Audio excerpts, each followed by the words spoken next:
اب ہوتا ہے 5 امور ایسے ہیں کہ اگر وہ کام ہو جاتے ہیں تو ان کے بعد غسل کرنا فرض یا بعض فقہا جیسے لکھ دیتے ہیں واجب ہے۔ ان میں سے پہلا ہے ایام حیض کا اختتام، کہ حیض ختم ہوگا غسل واجب۔ اسی طریقے سے نفاس، جو بچے کی پیدائش کے بعد بلیڈنگ ہوتی ہے، اس کے بعد ایک عورت پہ سمجھ لیں وقتی طور پہ ناپاکی طاری ہوتی ہے، اور اس کے بعد جو غسل کیا جاتا ہے، اس کے بعد یہ ختم ہوتا ہے نفاس تو غسل واجب ہو جاتا ہے۔ اب جو غسل کرنا ہوتا ہے یہ فرض ہے۔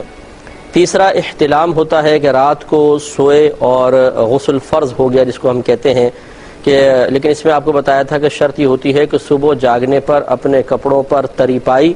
اور غالب گمان یہ ہے کہ یہ احتلام کے قطرات ہیں، خارجی اور پانی وغیرہ نہیں ہے، تو پھر اس پہ غسل واجب ہوگا۔ چوتھا آپ کو بتایا تھا کہ دخول ہے، یعنی انسان، زندہ انسان کے ساتھ اگر تعلق جیسے تعلق زوجین ہوتا ہے، قائم ہوتا ہے،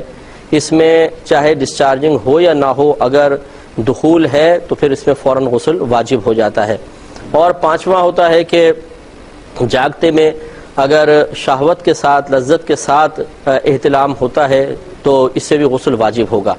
لہذا اگر کسی نے وزن اٹھایا اور ویسے قطرات نکل گئے بالفرض تو اس پہ غسل واجب نہیں ہوتا، کیونکہ جاگتے میں غسل کے وجوب کی شرط یہی ہے کہ لذت کے ساتھ یا شہوت کے ساتھ انزال ہوگا، ڈسچارجنگ ہوگی تو غسل واجب ہوگا، ورنہ نہیں۔ یہ 5 اسباب ہوتے ہیں جن کی وجہ سے غسل فرض ہوتا ہے۔ اب یہ خیالات غلط ہیں کہ یہ چھپکلی بدن پہ گر گئی تو غسل واجب ہو گیا،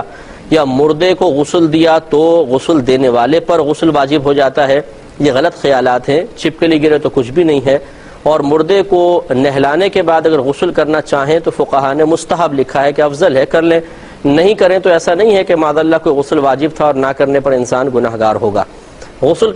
جب غسل واجب ہو جائے تو تاخیر نہیں کرنی چاہیے، کیونکہ نبی کریم صلی اللہ علیہ وسلم کے فرمان عالی شان کے مطابق جس گھر میں کوئی جنبی شخص ہوتا ہے اس گھر میں اللہ تبارک و تعالیٰ کی رحمت کے فرشتے نہیں آتے ہیں۔